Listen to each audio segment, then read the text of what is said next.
میرے محترم بھائیوں، یہ بہت سارے بھائیوں کا مسئلہ ہے کہ وہ بتاتے ہیں کہ جب تک ہم رات کو دبا نہ لیں، کوئی دبا نہ دے، کوئی مالش نہ کر دے، تب تک ہمارے پٹھوں کو سکون ملتا۔ میرے محترم بھائیوں، اس کی سب سے بہترین دوائی، ایک گلاس دودھ لو، اس میں آدھی چائے کی چمچ ہلدی ڈالو، آدھی چائے کی چمچ دار چینی ڈالو، آدھی چائے کی چمچ سونف ڈالو، 2 سبز الائچیاں ڈالو اور 2 لونگ ڈالو۔ اس کو اتنا پکاؤ کہ ایک گلاس دودھ پونا رہ جائے۔ اس کو ٹھنڈا، اور اگر افورڈ کر سکتے ہو تو 1 چٹکی اس میں زعفران ڈال دو، صرف 1 چٹکی۔ اتنا پکاؤ 1 گلاس دودھ پونا رہ جائے، اس میں شہد یا گڑ ملا کے، یہ میرے محترم بھائیو لو۔ یہ جو لوگ کہتے ہیں نا ٹانگوں کو دبانے کے بغیر نیند نہیں آتی، یقین جانو یہ پیو گے تو آپ کہو گے ایک کام یہ۔ دوسرے نمبر پہ اپنی ناف میں، یہ جو ناف ہے بیلی بٹن، اس میں تیل ڈالنا سیکھو، اس میں تیل ڈالنا سیکھو۔ میرے محترم بھائیو، رات کو سونے سے پہلے 2 چمچ تیل لو سرسوں کا، 1 قطرہ ناف میں ڈالو، بسم اللہ پڑھو، سورۃ فاتحہ پڑھو، اس کو آہستہ آہستہ لاتے جاؤ، پھر 1 قطرہ ڈالو، بسم اللہ پڑھو، 7 قطرے ڈالو، 7 بار اس کو دباؤ، انگلیوں پہ تیل لگاؤ، ناک کے اندر باہر بسم اللہ پڑھ کے سورۃ فاتحہ پڑھ کے مساج کرو، تیل لگاؤ، کانوں کے اندر باہر مساج کرو، ہاتھوں کے اوپر مساج کرو، اور 1 چمچ کدو کا تیل لو۔ اپنے پیروں کا مساج، پیروں کی انگلیوں کے درمیان، پیروں کے ناخنوں میں، پیروں کے تلووں پہ، پیروں کے اوپر اچھی طرح مساج کرو۔ جو لوگ کہتے ہیں کہ ہماری ٹانگوں میں سکون ہے، ہمارے جسم میں سکون ہے، واللہ یہ وہ پوائنٹ ہیں، آپ کی ناف، آپ کا ناک، آپ کے کان، آپ کے ہاتھ اور آپ کے پاؤں، اللہ تعالیٰ ایک دن میں 5 بار اور ایک وقت میں 3 بار ہمیں جن کو دھونے کا حکم دیتا ہے وہ یہی اعضائیں ناف کو چھوڑ کے۔ میرے محترم بھائیوں، آج کی سائنس بتاتی یہاں کچھ آکو پریشر پوائنٹس ہیں، آپ کے ناک میں بھی کچھ پوائنٹس ہیں، کان میں بھی کچھ پوائنٹس ہیں، ہاتھوں میں بھی پوائنٹس ہیں اور پیروں میں بھی۔ اللہ اس کو ایکٹیو کرنا چاہتا ہے۔ آپ لوگ دوائیوں کے چکر میں پڑتے ہو، اور دوائی کھانی چاہیے کہ ان پوائنٹ کو ایکٹیو کرنا چاہیے۔ آپ نے مزدور کو دیکھا ہوگا، وہ مزدوری کرتا ہے، بعد میں جب وہ منہ شوند ہوتا ہے کیسے فریش ہو جاتا ہے؟ کیا وہ دوائی کھاتا ہے؟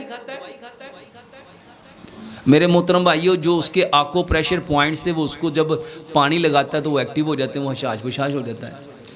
تو ہلدی دال چینی والا دودھ پیو اور اپنے اس آئل کو میرے محترم بھائیوں لگاؤ۔ کمر میں شدید تکلیف رہتی ہے، رات کو کثیر تعداد میں گرم دودھ پی کر سونے کی عادت ہے، اگر دودھ کے ساتھ مغز بادام کھجوریں استعمال کر لی جائیں تو کیا بہتر ہے؟ میرے محترم بھائیوں، ایک بات بہت کلیئرلی سمجھ لو، کسی بھی چیز کی زیادتی، اللہ تعالیٰ قرآن میں فرماتا ہے کہ ہم حد سے بڑوں کو پسند نہیں کرتے۔ Access of any thing is bad, کسی بھی چیز کی زیادتی نقصان کا باعث ہے۔ میرے محترم بھائیوں، ہمیں چیزیں اعتدال کے اندر رہ کے کرنی چاہیے، اعتدال کے اندر رہ کے کرنی چاہیے۔ اعتدال کیا ہے؟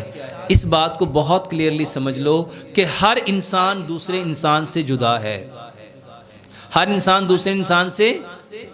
اب جو میری باڈی کی کیپیسٹی ہے وہ ان بزرگوں کی نہیں ہو سکتی، جو ان کی کیپیسٹی ہے وہ ان کی نہیں ہو سکتی، جو ان کی ہے وہ اس صاحب کی نہیں ہو سکتی، جو اس صاحب کی ہے وہ جو عثمان صاحب بیٹھے اس کی نہیں ہو سکتی، جو اس کی ہے وہ عبدالشکور صاحب کے بیٹے کی نہیں ہو سکتی۔ ہر بندے کی استعداد، طاقت دوسرے سے جدا ہے۔ میرے محترم بھائیوں، جب اس کی استعداد، اس کی جو باڈی کی نیڈ وہ دوسرے سے ڈیفرنٹ ہے تو کیا ڈائٹ ایک جیسی ہوگی؟ اب کہتے نہیں یار یہ بچہ میرا ماشاءاللہ اتنا کھاتا ہے اور یہ، وہ دونوں ایک ہی ماں کی اولاد ہے، ان کے اندر دودھ ایک ہی ہے، تخم ایک ہی ہے، ڈی این اے ایک ہی ہے، لیکن دونوں کی ڈیمانڈ، باڈی کی نیڈ دوسرے سے مختلف ہے۔ تو میرے محترم بھائیوں، اپنے جسم کے مطابق جو تمہارے جسم کو سوٹ کرتا ہے اس کے اوپر ایفرٹ کیا کرو۔ اب کتنا کرتا ہے؟ ہر بندے کو پتا ہے کہ جب میں زیادہ لے لیتا ہوں میرا پیٹ خراب ہو جاتا ہے، میرے جسم میں متلی شروع ہو جاتی ہے، نوزیا شروع ہو جاتا ہے، جب تک کہ میں وامٹ نہ کر دوں مجھے سکون نہیں ملتا۔ تو میرے محترم بھائیوں، ایسی چیزیں جو آپ اپنے جسم کو لیتے ہو، انٹیک کرتے ہو، آپ کو چاہیے کہ پہلے آپ اپنی باڈی کی کیپیسٹی دیکھو، جتنی وہ کیپیسٹی ہے۔ اور ایک بات اور، میرے محترم بھائیوں، جو پاکستان میں رہ رہا ہے اس کے جسم کا جو امیون سسٹم ہے وہ پاکستان کے ٹیمپریچر کے اکارڈنگ ہے، اور جو سعودیہ میں رہ رہا ہے وہ سعودیہ کے ٹیمپریچر کے اکارڈنگ ہے، اور جو -16 میں رہ رہا ہے یورپ میں، تو اس کی باڈی کی نیڈ کس کے اکارڈنگ ہوگی؟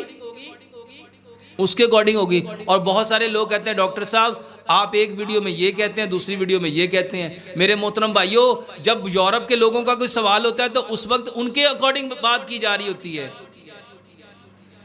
اور جو لوگ سعودیہ سے بات کرتے ہیں، میرے محترم بھائیوں، جب بات سعودیہ میں جو پروگرام میں کر رہا ہوتا ہوں وہ بھی ریکارڈ ہوتے ہیں، وہ بھی مارکیٹ میں آ جاتے ہیں، وہ بھی سوشل میڈیا پہ ایسے ہی وائرل ہو جاتے ہیں۔ وہ کہتے ہیں ڈاکٹر صاحب آپ وہاں تو یہ بتا رہے تھے کہ چیز کو آپ نے ایسے ٹھنڈا کر کے، گرم کر کے لینا ہے، یہاں آپ بتاتے ہیں ٹھنڈا کر کے لینا ہے۔ تو ہر بندے کو کس کے اکارڈنگ چلنا چاہیے؟ اپنے ماحول کے، اپنے ٹیمپریچر کے، اپنی صحت کے، اور جو جس معاشرے میں رہتا ہے۔ حکیم لقمان فرمایا کرتے تھے اللہ سبحانہ وتعالیٰ نے جو بندہ جہاں رہتا ہے اس کے بدن کی ضرورت کو وہیں پہ پیدا کیا ہے۔